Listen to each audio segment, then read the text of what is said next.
ఇది సత్యవాక్యం, జీవవాక్యం, ఇది దేవుని ప్రేమ కావ్యం. ప్రియ సహోదరి సహోదరుడా, ఎస్తేరు గ్రంథం 9:21. యూదులు తమ పగవారి చేత బాధపడక నెమ్మది పొందిన దినమనియు, వారి దుఃఖము పోయి సంతోషం వచ్చిన నెల అనియు, వారి మూలుగులు మానిన శుభదినమనియు చెప్పుకున్నారు. ఈ దినమున నీవు నెమ్మది పొందిన దినముగా, నీవు సంతోషం వచ్చిన నెలగా నువ్వు కూడా చెప్తావు. పరిస్థితులు మార్చే దేవుడు, సామాన్యులు వాడుకునే దేవుడు మొర్దెకై, ఎస్తేరు వంటి సామాన్యులు ఉపయోగించుకొని ప్రపంచాన్ని వణికిస్తున్న అహష్వేరోషు రాజు జీవితాన్ని, ప్రజల జీవితాన్ని ఎలా ప్రభావితం చేశారో మనం చూద్దాం. ఆయన దేవుడి హస్తం, అక్కడ దేవుడు అని పేరు ఎక్కడా వినబడదు, కానీ దేవుడు తెర వెనకాల నిర్వహణ కనబడుతుంది. యూదులు బబులోను చెరలోకి వెళ్ళారు. బబులోను సామ్రాజ్యం తర్వాత పర్షియా రాజ్యం వచ్చింది. ఆధిపత్యం చేసిన కోరెషు చక్రవర్తి చాలామంది యూదులను యూదా దేశానికి వెళ్ళిపోవచ్చని ఆజ్ఞ ఇచ్చాడు. చాలామంది వెళ్ళిపోయారు, కానీ కొంతమంది పర్షియా దేశంలో స్థిరపడిపోయారు. కోరెషు రాజు అహష్వేరోషు పర్షియా దేశాన్ని ఏలాడు. ఈ రాజు తన సంపద అంతటిని, తన శక్తిని ప్రదర్శించడానికి విందు ఏర్పాటు చేశాడు. రాణి సౌందర్యాన్ని చూపించాలనుకున్నాడు. ఆమె నిరాకరించడంతో ఆమెను తొలగించి వస్తీ కంటే సౌందర్యవంతురాలు, యోగ్యురాలైన ఎస్తేరు రాణిగా అయింది. ఆమె రాణి అవటానికి దేవుడు రాజు దగ్గరికి పంపి హేగే దృష్టికి ఇంపైందిగా, అతని దయ పొందేదిగా చేశాడు. ఎస్తేరు 2:15. ఎస్తేరుని చూసిన వారందరికీ కూడా ఆమె ఎంత దయ పుట్టిందంటండి. రాజు వలన దయాదాక్షిణ్యాలు పొందింది ఆమె. ఇదంతా దేవుడు చేశాడు. మొర్దెకై రాజు గుమ్మం దగ్గర కూర్చొని ఉన్నప్పుడు అహష్వేరోషు రాజు మీద చంపాలని ఆలోచన చేసిన వాళ్ళని ఎస్తేరుకి తెలియజేసినప్పుడు వాళ్ళని సంహరించడం జరుగుతుంది. అయితే అహష్వేరోషు హామాన్ అధిపతులందరికంటే అతను హెచ్చించడం, అతను ఏం చేశాడు, గర్విష్ఠుడైపోయాడు. అందరు మోకాళ్ళ మీద నమస్కారం చేయటం, అవన్నీ అతనికి అలవాటు పడిపోయాడు. అయితే మొర్దెకై ఏం చేస్తున్నాడంటే, నేను యూదుడిని, అలాంటి పని చేయనని అతడు నమస్కరించట్లేదు. అదే అతనికి కంటకింపుగా అయిపోయింది. అతను ద్వేషించాడు, అతన్ని చంపాలనుకున్నాడు. యూదులందరినీ చంపడానికి ప్రణాళిక వేశాడు. ఆ తర్వాత రాజు దగ్గరికి వెళ్ళిపోయి అది చెప్దామనుకునే టైంలో ఎస్తేరు, మొర్దెకై ఈ యొక్క ప్రణాళిక అంతా కూడా ఎస్తేరుకు చెప్తాడు. ఎస్తేరు 3 దినాలు ప్రార్థించిన తర్వాత చర్య తీసుకుంది. యూదులందరినీ సమాజ మందిరంలో సమకూర్చమని, నా నిమిత్తం ఉపవాసం ఉండమని, అన్నపానాలు లేకుండా, నేను కూడా నా పనికత్తెలు కూడా మేము ఆహారం తినకుండా రాజునొద్దకు నేను ప్రవేశిస్తా, నేను నశించిందని చెప్తుంది. ఇక్కడ ధైర్య సాహసం చేసింది. 3వ దినాన ఎస్తేరు రాజభూషణం ధరించుకుని, అంటే ఏం ధరించుకోవాలో జాగ్రత్తగా ఆలోచించుకుంది. అంతఃపురానికి వెళ్ళేటప్పుడు ఇతర స్త్రీల వలె కాకుండా రాణి ఏ విధంగా అలంకరించుకోవాలో అలా అలంకరించుకుంది. జ్ఞానంతో వినయపూర్వకంగా రాజనగరి యొక్క ఆవరణంలో రాజు సన్నిధికి వెళ్ళి నిలబడింది. రాజుకు ఆమె చూడగానే ఆమె ఎంత దయ పుట్టిందంటండి. రాజు బంగారు దండాన్ని ఆమెకి చూపిస్తాడు. ఎస్తేరు దాన్ని తాకింది. ఎస్తేరుని అడుగుతాడు, నీకేం కావాలి, నువ్వే మనవి చేసుకున్న రాజ్యంలో సగం మట్టుకు నీకు ఇచ్చేస్తానని.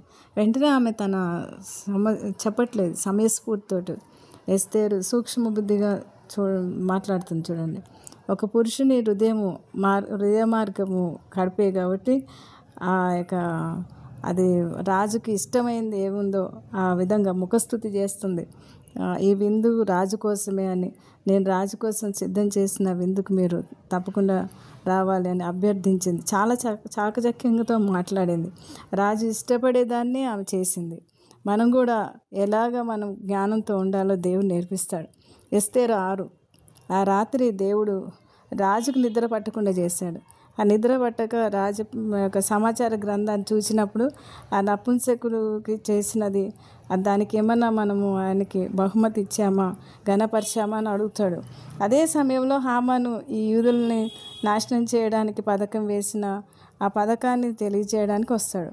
రాజు అడుగుతాడు, ఏం చేయాలి, రాజును గనపరిచేవారు నన్ను కాక ఎవరు కనపరుస్తారని రాజు ఎక్కే గుర్రము, రాజుకి ధరించే ఆ యొక్క కిరీటము ఆ వీధుల్లో నడిపించాలి. ఆ విధంగా అని అనగానే రాజు ఏం చెప్తాడు, మొర్దెకైకి చెయ్యి ఆ విధంగా అంటాడు.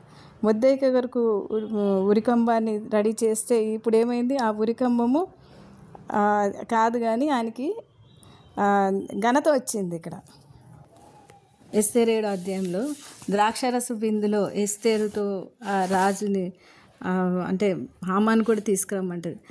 నీ విన్నపం నీ విజ్ఞాపన ఏంటి, నీ మనవి ఏమిటి, సగం రాజ్యం ఇవ్వనా అన్నప్పుడు రాజు నీ దృష్టికి నేను దయనొందిన దాన్ని అయితే రాజు అయిన నీకు సమ్మతమైతే నా విజ్ఞాపన బట్టి నా ప్రాణమును నా మనవిని బట్టి నా జనులకు నాకు అనుగ్రహించమని అడుగుతుంది. సంహరించుటకు, హతం చేయుటకు, నశింపజేయుటకు నేను నా జనులు అమ్మబడిన వారమైతే నేను నా జనుల విషయం బట్టి మేము దాసురాలుగా అమ్మబడ్డాం కాబట్టి అట్లా అమ్మబడి ఉంటే మేము మౌనంగా ఉంటాము. మా విరోధిని తప్పించుకుంటకే రాజు గారికి మేమేం శ్రమపరచమని యుక్తం కాదంటారు. అంటే ఎంత వినయంతో ఎంత జ్ఞానంతో మాట్లాడిందో చూడండి. అంటే ఏ కార్యం జరగటానికైనా జ్ఞానం చాలా అవసరమవుతుంది. తన మనసును దృఢపరచుకుంది ఈ కార్యం చేయటకు. అప్పుడు రాజు వెంటనే అంటాడు, ఈ కార్యం చేయడానికి తన మనసును కీడుకి దృఢపరచుకున్నవాడెవడు, వాడేడి అనగానే మా విరోధి ఆ పగవాడు దుష్టుడైన ఈ హామానే అని చెప్తుంది. వెంటనే గర్విష్ఠుడైన హామాను ఏ ఊరి కంబమైతే సిద్ధపరిచి ఆ మొర్దెకైకి సిద్ధపరిచాడు దాని మీద అతను ఉరి తీయమంటాడు. ఎస్తేరు 8వ అధ్యాయం నుండి చూస్తే మనం హామాను రాయించిన తాకీదు రద్దు చేయడానికి రాజు పేరట రాయింపబడిన రాజు ఉంగరం ఇస్తాడు. ముద్రించి ఏ మానవుడు దీన్ని మార్పజాలడు కాగా మీకు ఇష్టమైనట్టు మీరు రాజువైన నా పేరు యూదుల పక్షముగా తాకీదు రాయించుకోమంటాడు. అంటే చూడండి ఎంత ప్రభావితుడు అయిపోయాడు చూడండి. అంటే మొర్దెకై రాజైన అహష్వేరోషు ప్రధానమంత్రిగా అవుతాడు.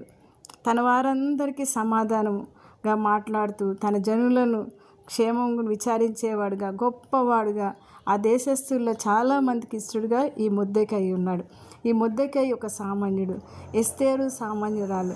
కానీ వీరు చూడండి, మొర్దెకై ఏమో ముఖ్యమంత్రి ప్రధానమంత్రి అయ్యాడు, ఎస్తేరు ఏమో రాణి అయింది. అంటే దేవుడు చేసే కార్యాలు చాలా ఆశ్చర్యంగా ఉంటాయి. నువ్వు నేను కూడా వాడబడాలంటే నీవు పూర్తిగా దేవునికి విధేయతలు చూపించి నువ్వు వాడుకునేడానికి నువ్వు సిద్ధంగా ఉండాలి. నీ జనులందరి నిమిత్తం నిన్ను పెట్టాడని నువ్వు గుర్తుపెట్టుకోవాలి. ఆ విధంగా ఉన్నప్పుడు నీ జనులందరి రక్షణకు నీవే కారణమవుతావు, వారు నాశనం అవ్వడానికి కూడా నువ్వే కారణమవుతావు. కాబట్టి నువ్వే ఎంచుకో. ప్రార్థన చేద్దామా?